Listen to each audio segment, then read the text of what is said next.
Este es un podcast de Editorial Adverbium.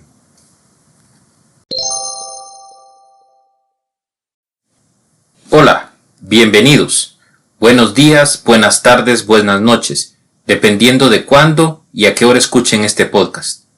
Mi nombre es Edwin Enrique Soria y este es el podcast Instrucciones para un cuento.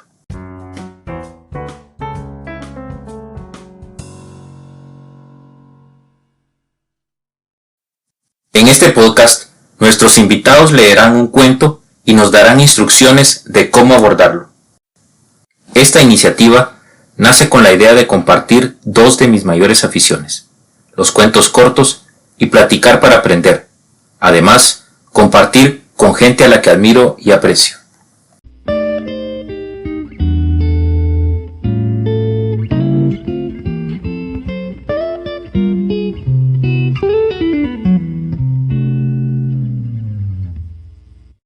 Hoy nos acompaña el ingeniero agrónomo graduado de la Universidad ERT de Costa Rica, Jorge Mario Pérez, con una maestría en agrobiología de la Universidad del País Vasco, escritor por herencia paternal y lector por naturaleza, papá de Amanda y Alicia, que tiene como terapia las salidas solitarias en bicicleta. ¿Cómo estás vos? Gracias por aceptar la invitación para esta iniciativa. ¿Qué tal, Kiki? Buenas tardes y muchas gracias por la invitación. Para mí es un gusto ahí que estar por acá y formar parte de este proyecto. Recuerdo que hace un par de años que platicamos de un listado de relatos dignos de tener un podcast. Mencionaste El guardahojas de Juan José Arriola. Por cierto, publicado en el libro Confabulario de 1952. Ahora que volvimos a charlar de la posibilidad de materializar el podcast, nuevamente salió sin dudarlo el cuento. Imagino que tendrá algo especial para vos.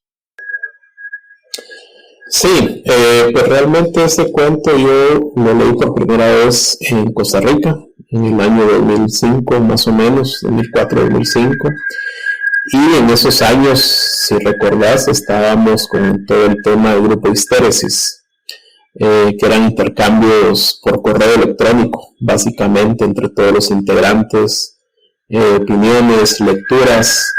Creo que fue de alguna manera la epítome de ese intercambio que se generó. Y ese cuento para mí pues representó mucho. En ese momento pues estaba solo en un país pues, que para mí era nuevo, obviamente era un extranjero, obviamente. Y ese cuento pues a mí me dio de alguna manera, ¿verdad? Y pues si caía en el cliché de me gustó porque me gustó.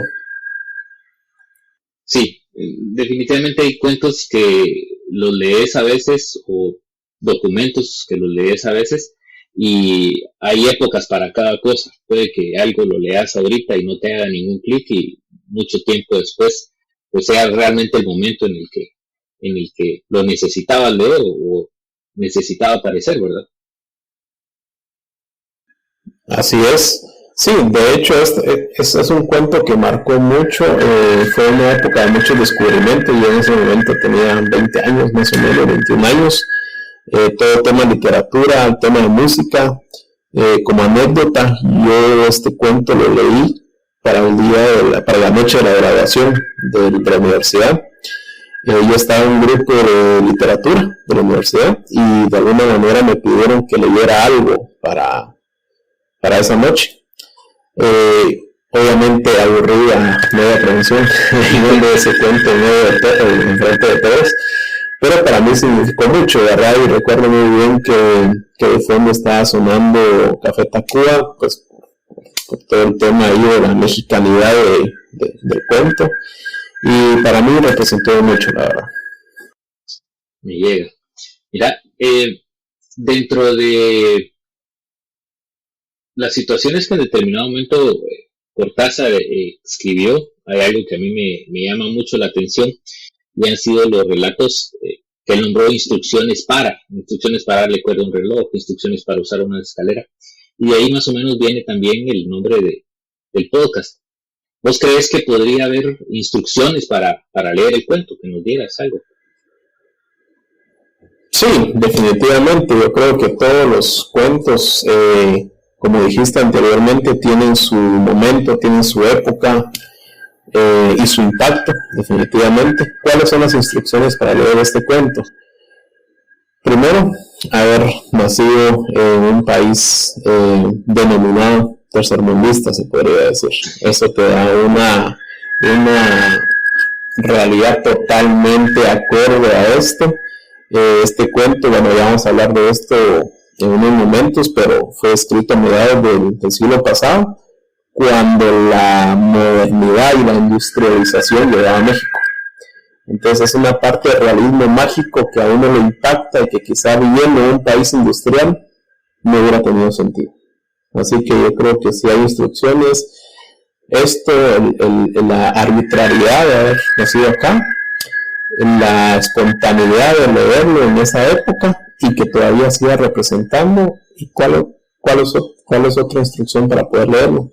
Leerlo solo, leerlo como una tercera persona. En ese cuento solo hay dos personas. Uno es el observador, y creo que no hay más. Sí. Antes de empezar a leer el cuento, última pregunta quizás. ¿Vos crees entonces que el realismo mágico puede que no se pueda interpretar de la misma forma si no estás inmiscuido dentro de un país tercermundista? Enfocando este cuento dentro de un realismo mágico. Yo creo que sí es necesario. ¿Por qué te lo digo? Yo incluso, no sé si ven la colación, tengo amigos que viven en Europa, viven en Estados Unidos, se dedican al arte, y precisamente platicaba con uno de ellos la semana pasada. Y ellos me decían que ellos no pierden el contacto con Guatemala, porque si lo perdieran, perderían el sentido de interpretación de muchas cosas que se escribieron acá, que para la gente allá no tiene mucho sentido. Así que creo que el realismo mágico de alguna manera está hecho por nosotros y para nosotros. Sale otra pregunta, dije que quizás esa era la última, pero antes de entrar, sí. O quizás la dejamos para después, vos decidís. Gente así como Dante Liano, o como Tito Monterroso, o como el mismo Cortázar, ¿vos crees que no hubieran podido escribir lo que escribieron si no hubieran estado inmiscuidos y hubieran crecido donde estuvieron?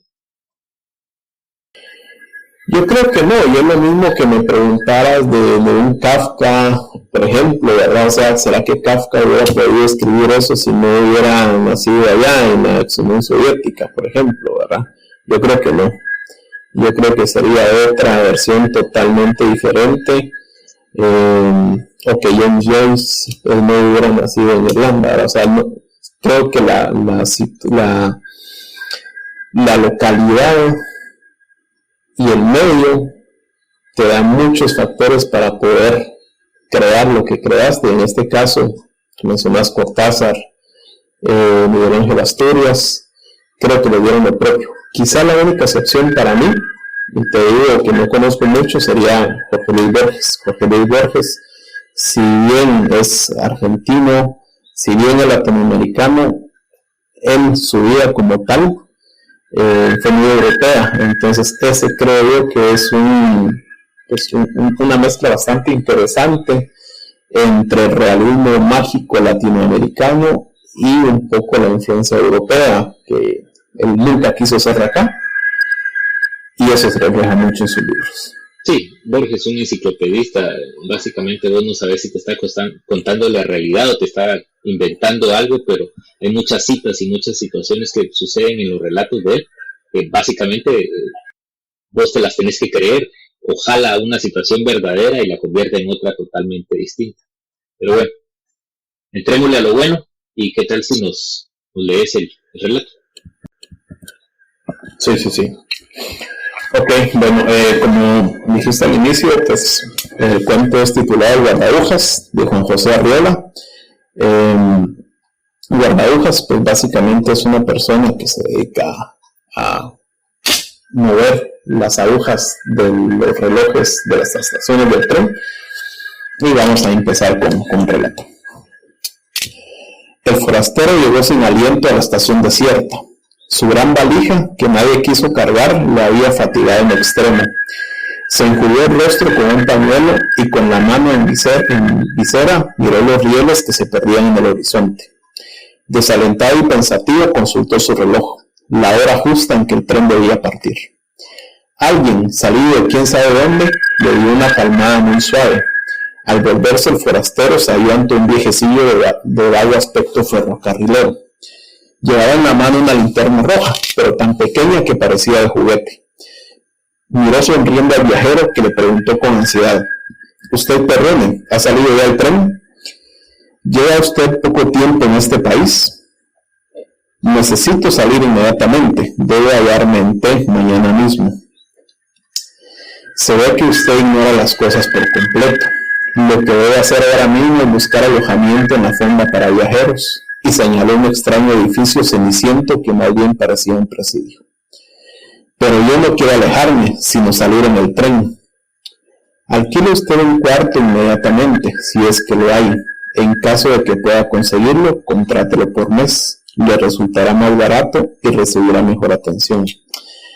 «¿Está usted loco? Yo debo llegar a T mañana mismo. Francamente, debería abandonarlo a su suerte. Sin embargo, le daré unos informes. Por favor». Este país es famoso por sus ferrocarriles, como usted sabe. Hasta ahora no ha sido posible organizarlos debidamente, pero se han hecho grandes cosas en lo que se refiere a la publicación de itinerarios y a la expedición de boletos. Las vías ferroviarias abarcan y enlazan todas las poblaciones de la nación, se expenden boletos hasta para las aldeas más pequeñas y remotas. Falta solamente que los convoyes cumplan las indicaciones contenidas en las vías y que pasen efectivamente por las estaciones. Los habitantes del país así lo esperan. Mientras tanto, aceptan las irregularidades del servicio y su patriotismo les impide cualquier manifestación de desagrado. «Pero hay un tren que pasa por esta ciudad». Afirmarlo equivaldría a cometer una inexactitud, como usted puede darse cuenta. Los rieles existen, aunque un tanto averiados. En algunas poblaciones están sencillamente indicados en el suelo mediante 2 rayas. Dadas las condiciones actuales, ningún tren tiene la obligación de pasar por aquí. Pero nada impide que eso pueda suceder. Yo he visto muchos trenes en mi vida y conocí a algunos viajeros que pudieron abordarlos. Si usted espera convenientemente, tal vez yo mismo tenga el honor de ayudarle a subir a un hermoso y confortable vagón. ¿Me llevará ese tren a T? ¿Y por qué se empeña usted en que ha de ser precisamente a T? Debería darse por satisfecho si pudiera abordarlo. Una vez en el tren, su vida tomará efectivamente un rumbo. ¿Qué importa si ese rumbo no es el de T? Es que yo tengo un boleto en regla para ir a T. Lógicamente, debo ser conducido a ese lugar, ¿no es así? Cualquiera diría que usted tiene razón. En la fonda para viajeros podrá usted hablar con personas que han tomado sus precauciones adquiriendo grandes cantidades de boletos. Por regla general, las gentes previsoras compran pasajes para todos los puntos del país. Hay quien ha gastado en boletos una verdadera fortuna. Yo creí que para ir a T me bastaba un boleto. Mírelo usted.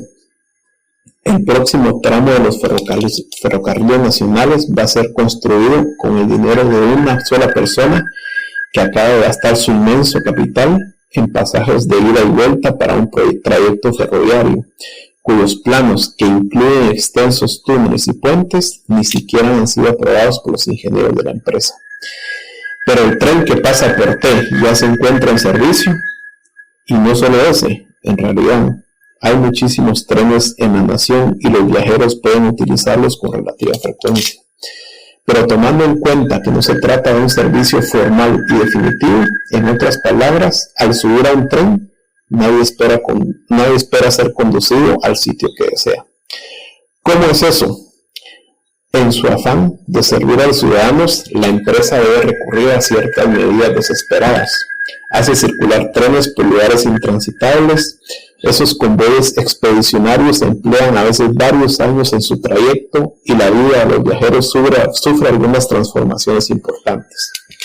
Los fallecimientos no son raros en tales casos, pero la empresa que todo lo ha previsto Añade a esos trenes un vagón capilla ardiente y un vagón cementerio. Es motivo de orgullo para los conductores depositar el cadáver de un viajero lujosamente embalsamado en los andenes de la estación que prescribe su boleto. En ocasiones, estos trenes forzados recorren trayectos en que falta uno de los rieles. Todo un lado de los vagones se estremece lamentablemente con los golpes que dan a ruedas sobre los durmientes. Los viajeros de primera, es otra de las previsiones de la empresa, se colocan del lado en que hay riel. Los de segunda padecen los golpes con resignación, pero hay otros tramos en que faltan ambos rieles. Ahí los viajeros sufren por igual, hasta que el tren queda totalmente destruido. ¡Santo Dios! Mire usted, la aldea de F surgió a causa de esos accidentes. El tren fue a dar en un terreno impracticable. Lijadas por la arena, las ruedas se gastaron hasta los ejes. Los viajeros pasaron tanto tiempo que de las obligadas conversaciones triviales surgieron amistades estrechas. Algunas de esas amistades se transformaron pronto en idilios y el resultado ha sido F, una aldea progresista llena de niños traviesos que juegan con los vestigios enmohecidos del tren. Dios mío, yo no estoy hecho para tales aventuras. Necesita usted ir templando su ánimo. Tal vez llegue usted a convertirse en héroe. No crea que faltan ocasiones para que los viajeros demuestren su valor y sus capacidades de sacrificio. Recientemente, 200 pasajeros anónimos escribieron una de las páginas más gloriosas en nuestros anales ferroviarios. Sucede que en un viaje de prueba, el maquinista advirtió a tiempo una grave omisión de los constructores de la línea. En la ruta faltaba el puente que debía salvar un abismo. Pues bien, el maquinista, en vez de poner marcha atrás, arengó a los pasajeros y obtuvo de ellos el esfuerzo necesario para seguir adelante. Bajo su enérgica dirección, el tren fue desarmado pieza por pieza y conducido en hombros al otro lado del abismo, que todavía reservaba la sorpresa de contener en su fondo un río caudaloso. El resultado de la hazaña fue tan satisfactorio que la empresa renunció definitivamente a la construcción del puente, conformándose con hacer un atractivo descuento en las tarifas de los pasajeros que se atreven a afrontar esa molestia suplementaria. Pero yo debo llegar a T mañana mismo. Muy bien, me gusta que no abandone usted su proyecto. Se ve que es usted un hombre de convicciones. Alójese por lo pronto en la fonda y tome el primer tren que pase. Trate de hacerlo cuando menos. 1000 personas estarán para impedírselo. Al llegar un convoy, los viajeros, irritados por una espera demasiado larga, salen de la fonda en tumulto para invadir ruidosamente la estación. Muchas veces provocan accidentes con su increíble falta de cortesía y de prudencia. En vez de subir ordenadamente, se dedican a aplastarse unos a otros. Por lo menos, se impiden para siempre el abordaje. Y el tren se va dejando los amotinados en los andenes de la estación. Los viajeros, agotados y furiosos, maldicen su falta de educación y pasan mucho tiempo insultándose y dándose de golpes. Y la policía no interviene. Se ha intentado organizar un cuerpo de policía en cada estación, pero la imprevisible llegada de los trenes hacía tal servicio inútil y sumamente costoso. Además, los miembros de ese cuerpo demostraron muy pronto su venalidad, dedicándose a proteger la salida exclusiva de pasajeros adinerados que les daban a cambio de esa ayuda todo lo que llevaban encima. Se resolvió entonces el establecimiento de un tipo especial de escuelas, donde los futuros viajeros reciben lecciones de urbanidad y un entrenamiento adecuado. Ahí se les enseña la manera correcta de abordar un convoy, aunque esté en movimiento y a gran velocidad. También se le proporciona una especie de armadura para evitar que los demás pasajeros les rompan las costillas. Pero una vez en el tren, ¿está uno cubierto de nuevas contingencias? Relativamente. Solo le recomiendo que se fijen muy bien en las estaciones. Podría darse el caso de que creyera haber llegado a T y solo fuese una ilusión. Para regular la vida a bordo de los vagones demasiado repletos, la empresa se ve obligada a echar mano de ciertos expedientes. Hay estaciones que son pura apariencia.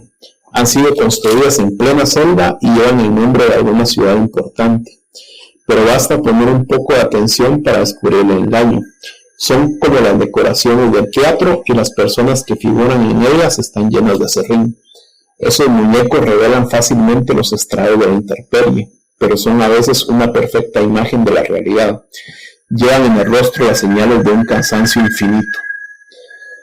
Por fortuna, T no se halla muy lejos de aquí, pero carecemos por el momento de trenes directos. Sin embargo, no debe excluirse la posibilidad de que usted llegue mañana mismo, tal como desea.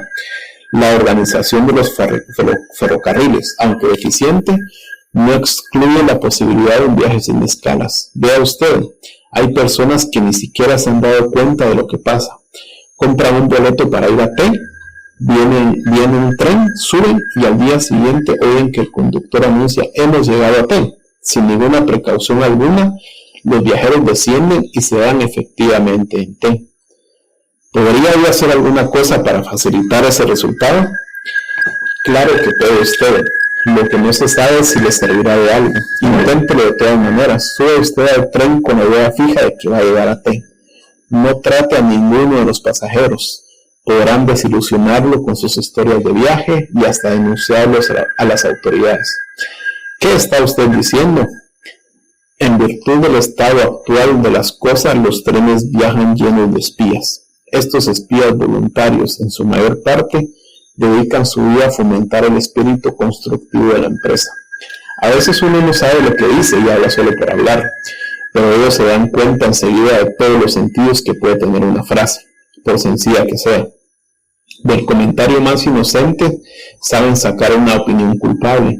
Si usted llegara a cometer la menor imprudencia, sería prendido sin más. Pasaría el resto de su vida en un vagón cárcel o lo obligarían a descender en una falsa estación perdida en la selva. Viaje usted lleno de fe, consuma la menor cantidad posible de alimentos y no ponga los pies en el andén antes de que se vea en T, alguna cara conocida. Pero yo no conozco en T a ninguna persona. En ese caso, redoble usted sus precauciones. Tendrá, se lo aseguro, muchas tentaciones en el camino. Si mira usted por las ventanillas, está expuesto a caer en la trampa de un espejismo. Las ventanillas están provistas de ingeniosos dispositivos que crean toda clase de ilusiones en el ánimo de los pasajeros. No hace falta ser débil para caer en ellas. Ciertos aparatos, operados desde la locomotora, hacen creer, por el ruido de los movimientos, que el tren está en marcha. Sin embargo, el tren permanece detenido semanas enteras, mientras los viajeros ven pasar cautivadores paisajes a través de los cristales. ¿Y eso qué objeto tiene? Todo esto lo hace la empresa con el sano propósito de disminuir la ansiedad de los viajeros y de anular en todo lo posible las sensaciones de traslado. Se aspira a que un día se entreguen plenamente al azar en manos de una empresa omnipotente y que ya no les importe saber a dónde van ni de dónde vienen. ¿Y usted ha viajado mucho en los trenes? Yo, señor, solo soy guardabujas. A decir verdad, soy un guardabujas jubilado y solo aparezco aquí de vez en cuando para recordar los viejos tiempos. No he viajado nunca, ni tengo ganas de hacerlo, pero los viajeros me cuentan historias. Sé que los trenes han creado muchas poblaciones además de la aldea de F, cuyo origen le he referido. Ocurre a veces que los tripulantes de un tren reciben órdenes misteriosas, invitan a los pasajeros a que desciendan de los vagones, generalmente con el pretexto de que admiren las bellezas de un determinado lugar. Se les habla de grutas, de cataratas o de ruinas célebres.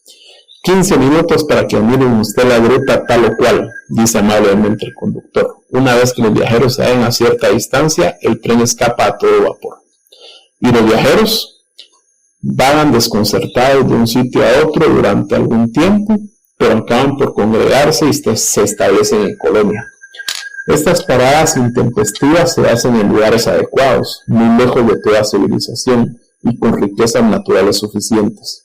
Ahí se abandonan loros selectos de gente joven y sobre todo con mujeres abundantes. ¿No le gustaría a usted pasar sus últimos días en un pintoresco lugar desconocido en compañía de una muchachita? El viejecillo sonriente hizo un guiño y se quedó mirando al viajero, lleno de bondad y de picardía. En ese momento se oyó un silbido lejano.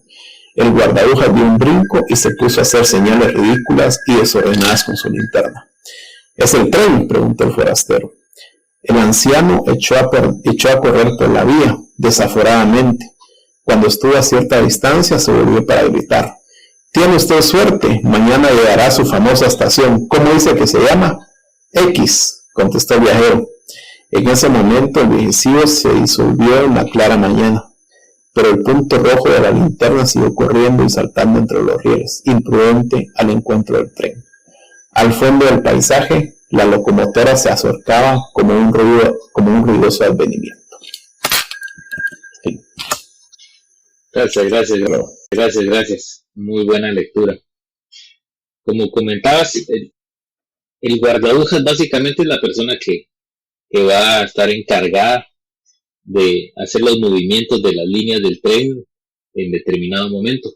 Y al ser incluso un jubilado, pues te da cierta expectativa de qué es lo que ha pasado dentro de todo ese tiempo, ¿ves?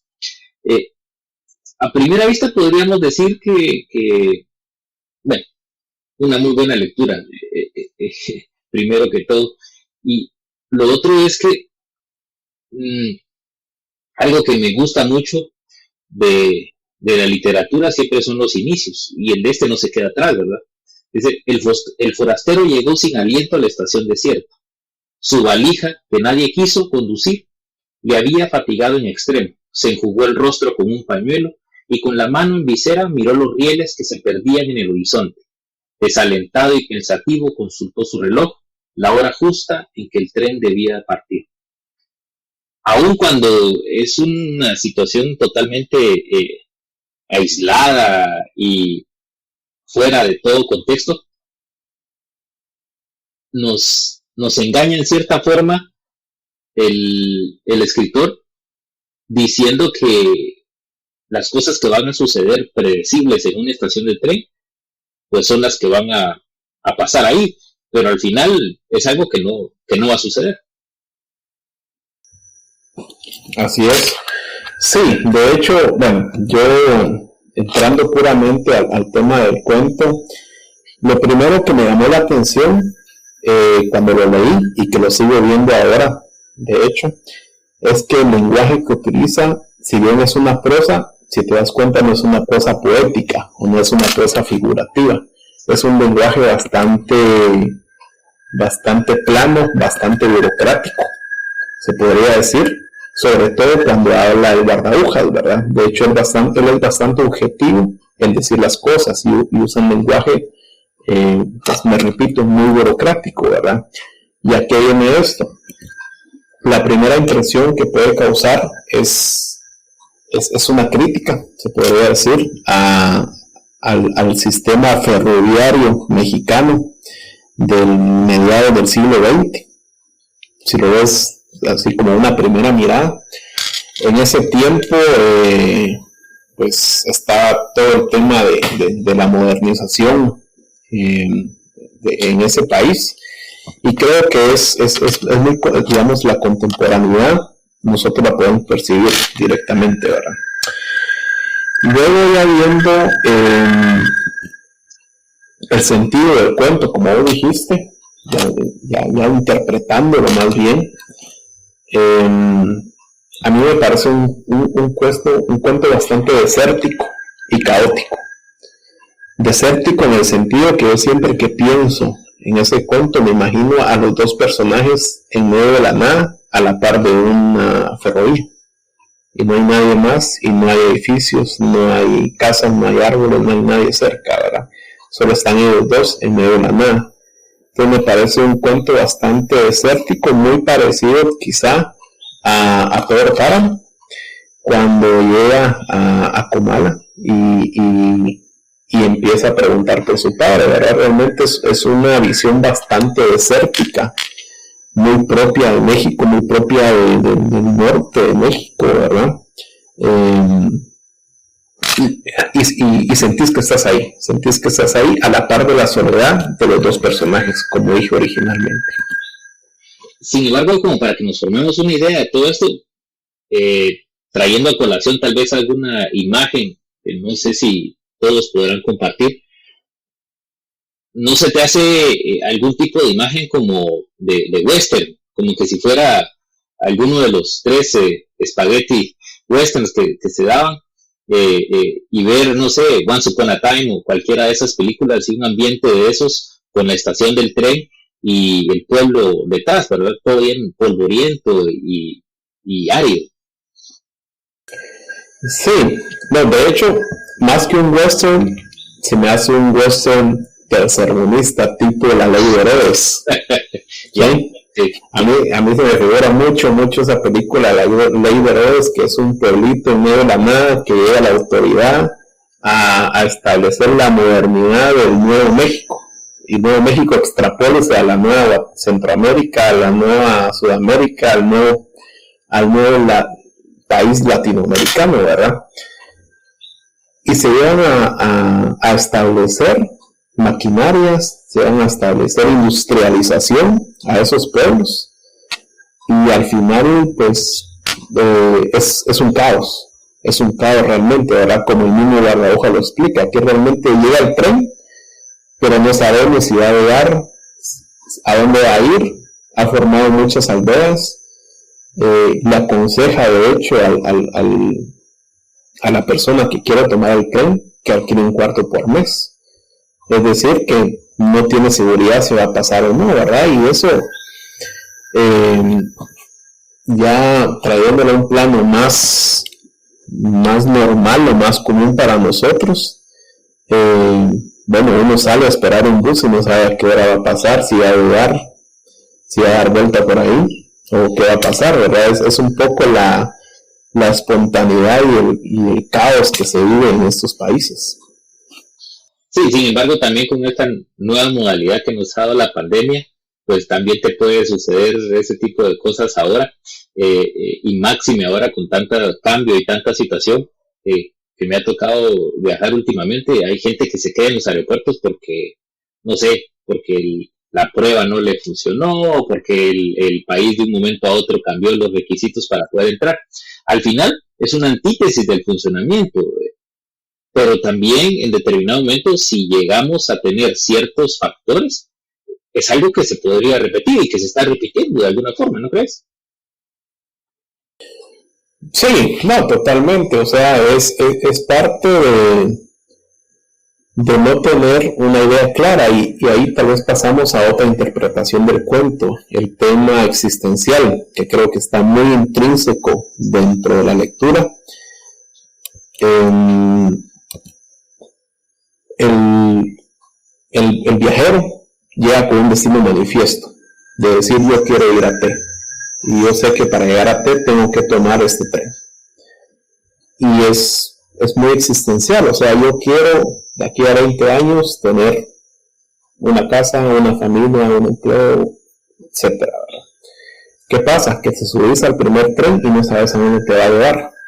Entonces ahí el destino manifiesto realmente queda en un segundo plano, ¿verdad? Y ahí donde entra el realismo mágico que estábamos hablando originalmente en la lectura, ¿verdad? Que acá uno puede hacer planes, pero hay muchos factores, no es tan sencillo hacer planes y llegarlos a cumplir, ¿verdad?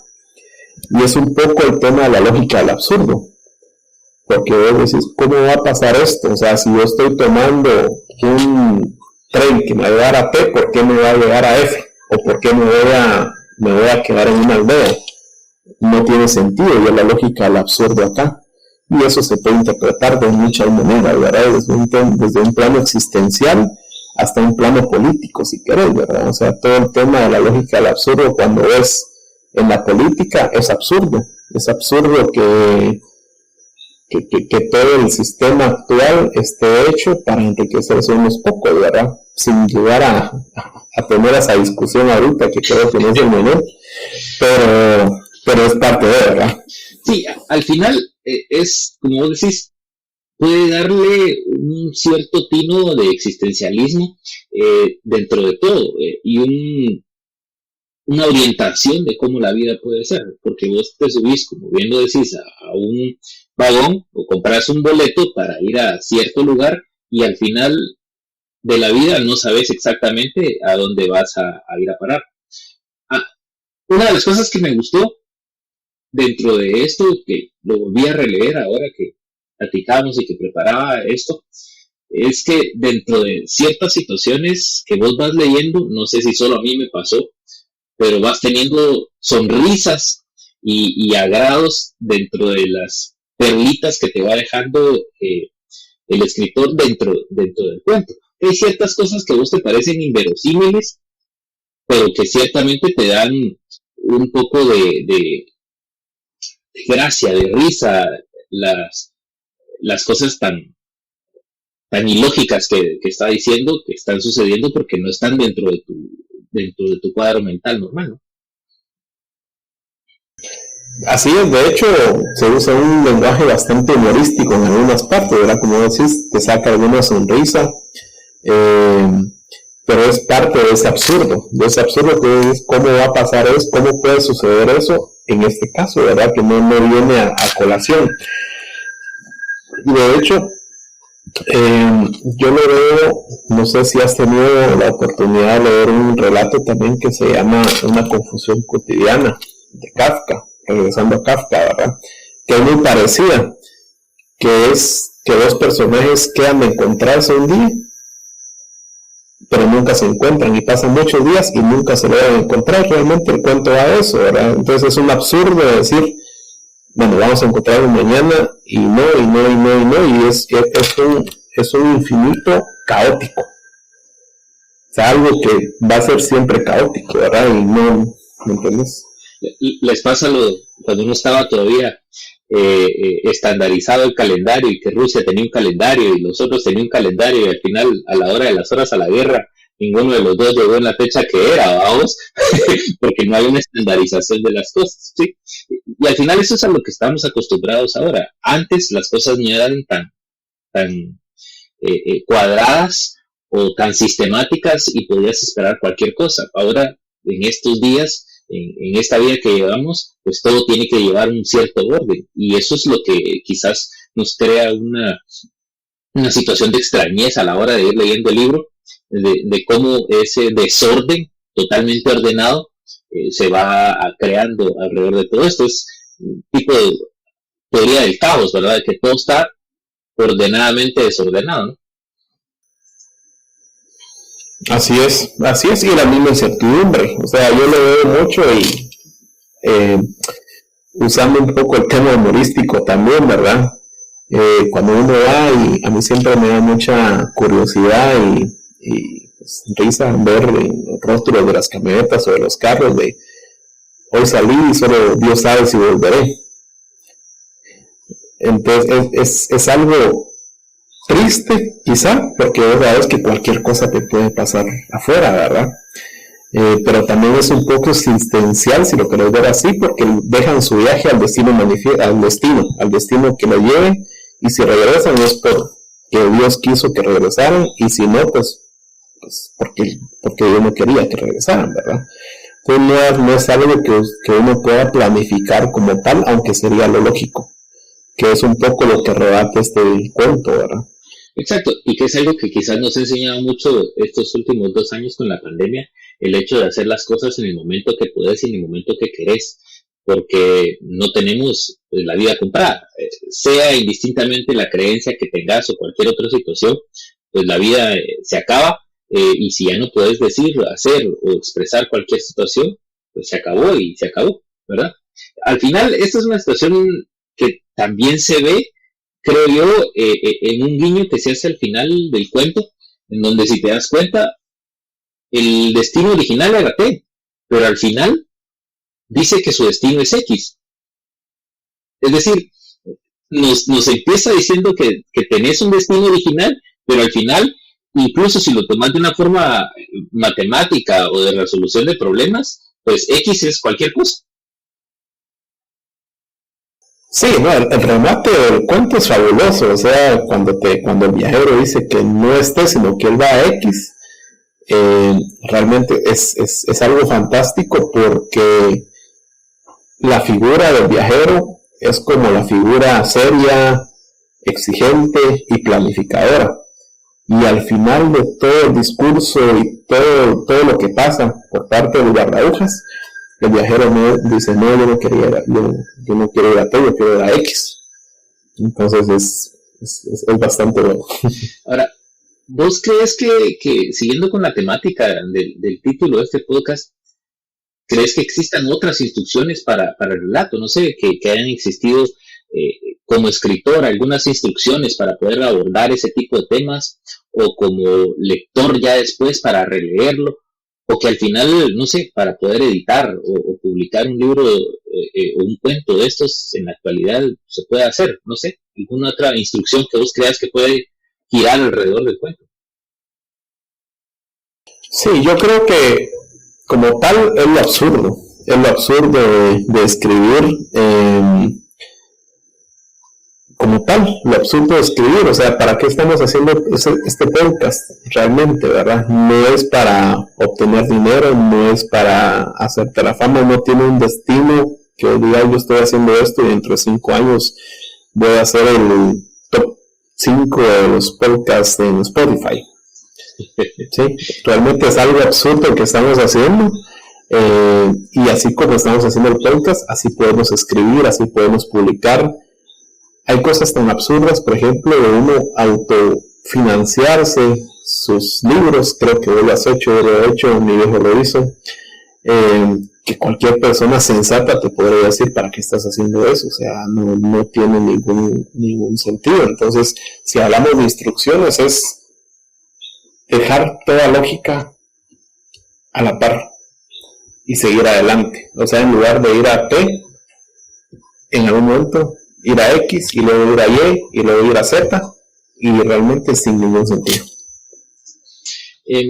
Una de las cosas que me ha gustado mucho es siempre investigar sobre la teoría de la construcción de un relato, del cuento. Hay una tesis de Ricardo Piglia que propone que un cuento siempre cuenta 2 historias. Es decir, la historia con la que te están contando el cuento, pero que detrás subyace otra historia. Al final, ¿vos crees que solo son 2 historias las que hay acá, o que podría haber más? No, yo realmente veo más de 2 historias. El primero, como te dije al principio, es un plano más directo, ¿verdad? Es una crítica al sistema del PRI a mediados del siglo XX y todo el aparato estatal que eso significaba, ¿verdad?